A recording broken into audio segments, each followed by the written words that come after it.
When the ground beneath you shatters, when the life you knew dissolves into something unrecognizable, there's a moment, a split second, when silence fills the air. No applause, no encouragement, no guiding hand reaching out to pull you back up. Just you, the echo of what's been lost, and the suffocating question, what now? It's in that silence that most people break. They curl inward, they surrender, they convince themselves the story is over because they can't see the next chapter. But the truth, that moment is not the end. It's the beginning. It's the moment life rips away every comfort, every illusion, every distraction, until all that's left is the unfiltered, unshakable truth about who you are and what you're made. And here's the truth you can't run from. Everything you've lost, everything that's been torn from your hands doesn't define you. The car, the house, the relationship, the title, those are chapters, not the book. What defines you is what you do when the pages are blank, when you've got no map, no resources, no plan, and yet you still have breath in your lungs. You see, the world wants you to believe that power comes from what you own, what you achieve, or who you know. But real power is born in the ashes. It's the strength to take the broken pieces of your life and carve something so unshackable, so untouchable, that no storm can erase it again.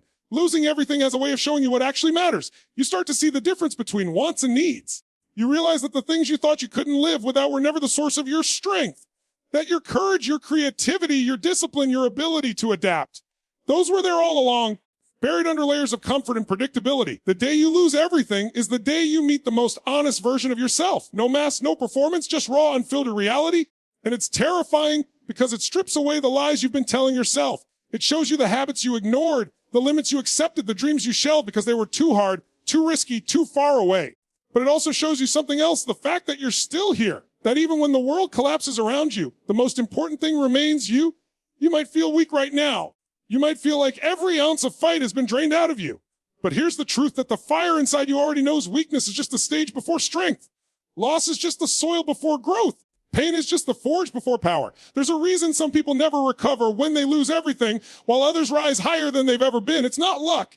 It's not resources. It's not even talent. It's a decision to see rock bottom not as a grave, but as a foundation. Yes, right now. Yes, the pain is real. Yes, the betrayal, the failure, the collapse, it happened.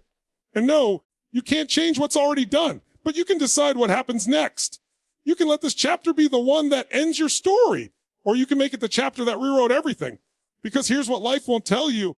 You don't need to wait until you have it all together to start again. You don't need permission to rebuild. You don't need someone to hand you the perfect plan. You just need the decision, the burning, uncompromising decision that you're not done, that you will not let this be the end, that you will take every piece of what remains and forge it into something stronger than you've ever had before.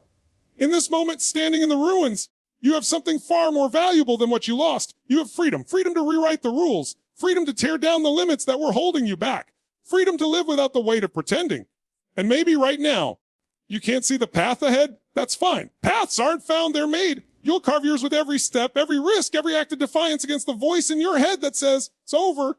No, it's not over. It's the first day of the life you were meant to live. Not the one you were told to settle for, not the one built to please everyone else, but the one fueled by your own grit, your own vision, your own relentless refusal to stay down. So take a breath, feel the weight of the silence around you, and then decide. Decide that you will rise even if it's slow. Decide that you will fight even if it hurts. Decide that no matter what was taken from you, nothing can take the fire that still burns inside. This is not the end. This is the moment the real story begins. Every comeback begins with a moment, not a moment when the pain disappears.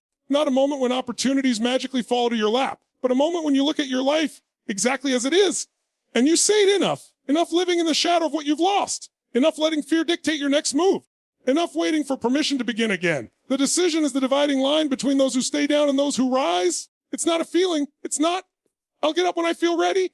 It's not a spark of inspiration that happens by accident. The decision is deliberate. It's a refusal to let your story be defined by defeat. And here's the thing. Most people never make that decision. They linger in the space between pain and action, convincing themselves they'll start tomorrow or when the timing is right. But tomorrow becomes next week, next month, the next year, until their dreams are just ghosts they visit in moments of regret. You cannot afford to wait. The decision must be made in the middle of the storm, when the winds are still tearing at you, when the dust of the fall is still in your lungs. Because if you wait until life feels safe, you'll never move. Safety is a cage disguised as comfort. And if you're going to rebuild, you have to break out of it now. Making this decision is not about having all the answers. It's not about knowing exactly how you'll get there. It's about burning the bridge back to the version of yourself that accepts less than what you are capable of. It's about closing every exit that leads to mediocrity and locking yourself in with the fire of your own determination. The decision says, I will not waste this pain. It says, I will not let this chapter end me. It says, I will fight for the life I know I'm meant to live, even if I have to crawl it first. You have to understand, when you decide, something shifts inside you. The excuses lose their power. The doubts lose their grip. The voice in your head that says you can't gets drowned out by the voice that says, watch me. And here's the paradox: your circumstances may not change the instant you decide, but you do. And when you change, your actions change. When your actions change, your results change. And when your results change, your life changes. But it all begins here with you drawing a line in the sand and declaring, this is not where my story ends. Don't expect the decision to feel comfortable. It will demand things from you that you've never given before. It will ask you to rise when you're still aching from the fall. It will require you to face fears that have been chasing you for years. And it will strip away the option of going back to the way things were.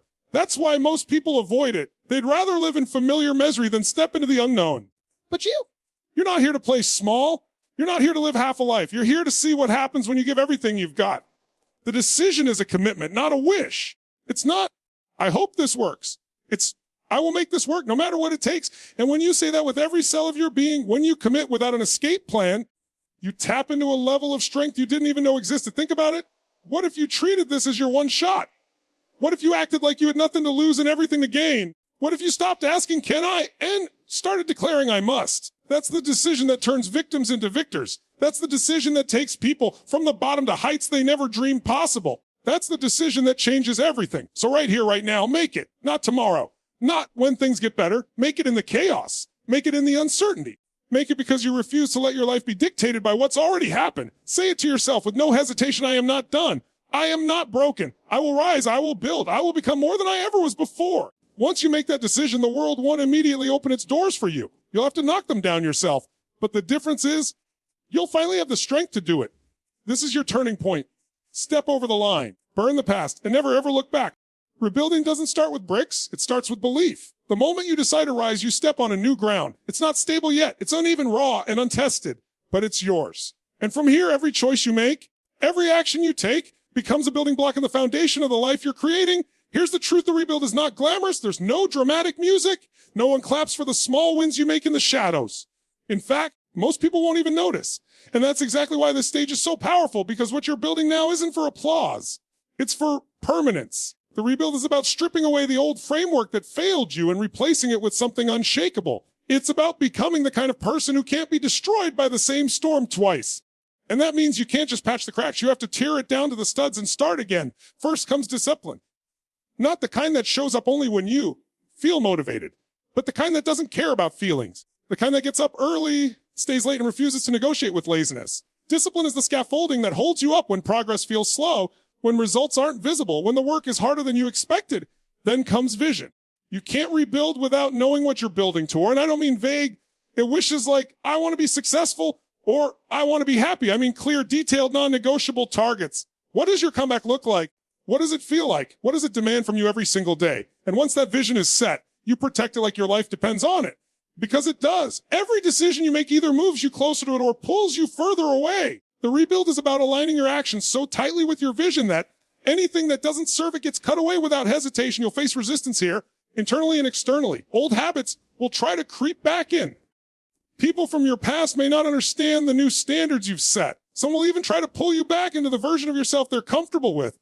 You cannot let them.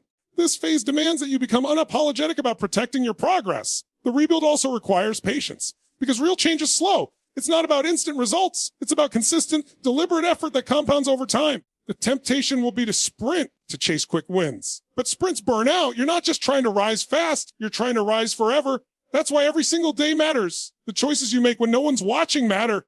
The words you speak to yourself when you're tired matter. The way you respond to setbacks matters. You are not just rebuilding a life. You are rebuilding you. And here's something you might not expect. This stage will feel lonely.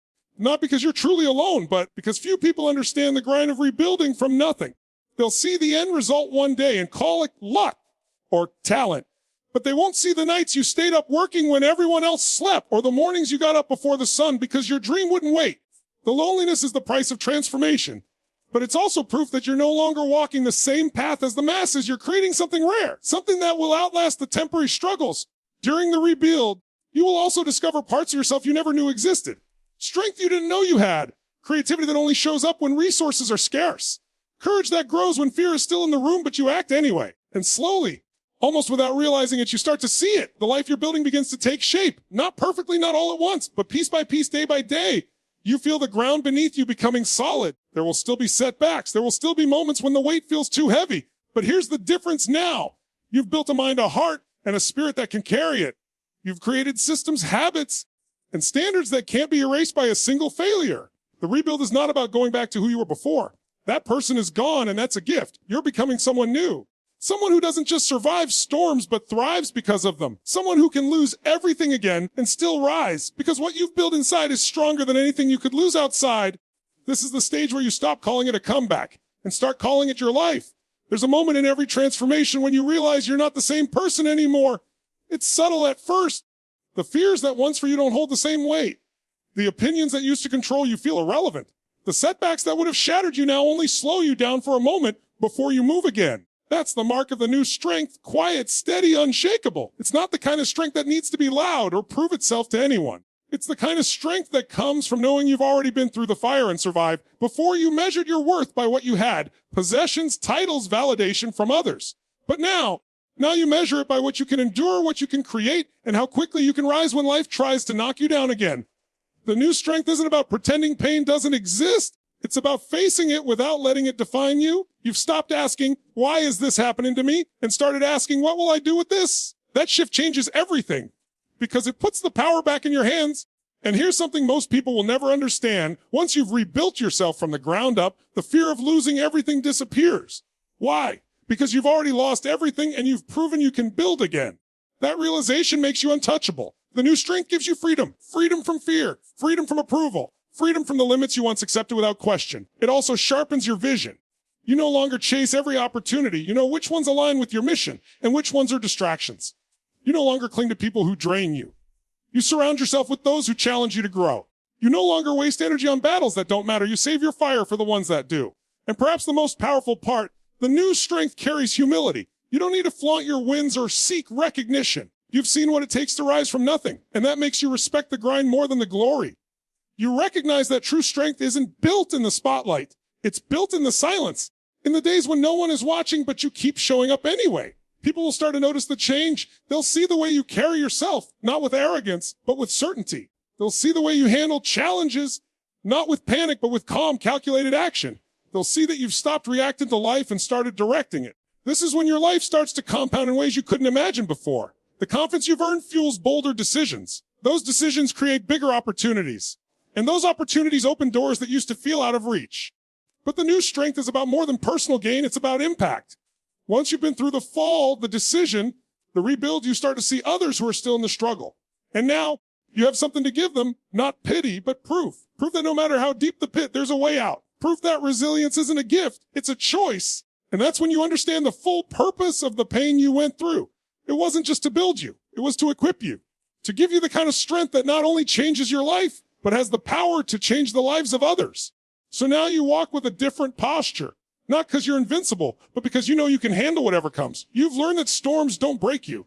They shape you. You've learned that failure isn't final. It's fuel. And you've learned that no matter what happens, you will never again be the person who stays down. This is the new strength. It's not given. It's not inherited. It's earned. Through every moment you wanted to quit but didn't, through every day you worked without results, through every decision to rise when it would have been easier to stay down. And once you have it, no one can take it from you. This is it. The moment where you stop listening and start doing. Everything you've been through, every fall, every scar, every sleepless night has led you here. And here is not the place to hesitate. Here is the place to move. You've already proven you can survive. You've proven you can rebuild. You've proven you can become stronger than you ever imagined. But survival is not the goal anymore. Strength alone is not the goal anymore. The goal is to live fully, boldly, without apology. And that requires action now, not tomorrow, not when you feel ready, not when everything is lined up perfectly, because it never will be. The perfect time doesn't exist. The perfect circumstances don't exist. The only thing that exists is this moment and the decision you make inside it. You can't wait for fear to leave before you move. You can't wait for the pain to fade before you start. You can't wait for someone else to believe in you before you commit. You move first, you act, you decide first, and the rest will follow. Understand this: every day you delay is a day you can never get back. Every excuse you entertain is a thief stealing your future. Every time you say, someday, you push your life further into the distance until it slips out of reach entirely. So burn the excuses. Burn the limits. Burn the story you've been telling yourself about why you can't. That story is a cage, and you've been holding the key the entire time. Right now, you have breath in your lungs. That means you have power in your hands. The power to change direction. The power to create something new. The power to become someone unrecognizable to the version of you that once accepted less. This isn't about waiting for life to hand you opportunities. It's about creating them. It's about knocking down doors instead of waiting for them to open. It's about refusing to sit quietly while the life you were meant to live slips away. Do not aim to return to normal. Normal is what broke you. Normal is what kept you playing small. Normal is what left you vulnerable to collapse in the first place. Aim for extraordinary. Aim for the kind of life that demands every ounce of your focus, your courage, your resilience. And yes, it will cost you. It will cost you your comfort. It will cost you the approval of people who liked you better when you stayed in your place. It will cost you the luxury of blaming others for where you are. But what you gain in return is worth more than anything you could lose. You gain freedom. You gain self-respect. You gain the knowledge that when life tried to bury you, you turn the dirt into a foundation. You gain the unshakable certainty that no matter what happens next, you will never be powerless again. So take the step. Send the message. Make the call. Start the business. Walk into the gym. Sign up for the class. Have the hard conversation. Write the first page. Take the leap that's been haunting you every single day. You've avoided it. Do it knowing you will stumble. Do it knowing you will face resistance. Do it knowing there will be days when quitting feels easier. And then do it anyway. Because this is not about easy. It's about possible. And possible only becomes real when you act. There will be people who don't understand what you're doing. Let them watch. Let them doubt. Let them talk. One day, they will see what happens when someone refuses to accept defeat as the final word. And on that day, you won't just have rebuilt your life. You will have rewritten your identity. You will no longer be the person who lost everything. You will be the one who rose, the one who fought, the one who turned every ending into a beginning. But that story doesn't write itself. You write it starting now. So stand up, straighten your back, lift your head, look at the life in front of you and claim it. Not with wishing, not with empty promises, but with action. Relentless, unapologetic action. This is your moment, your comeback, your rise. And nothing is going to stop you unless you let it. Now go. The rest of your life is waiting.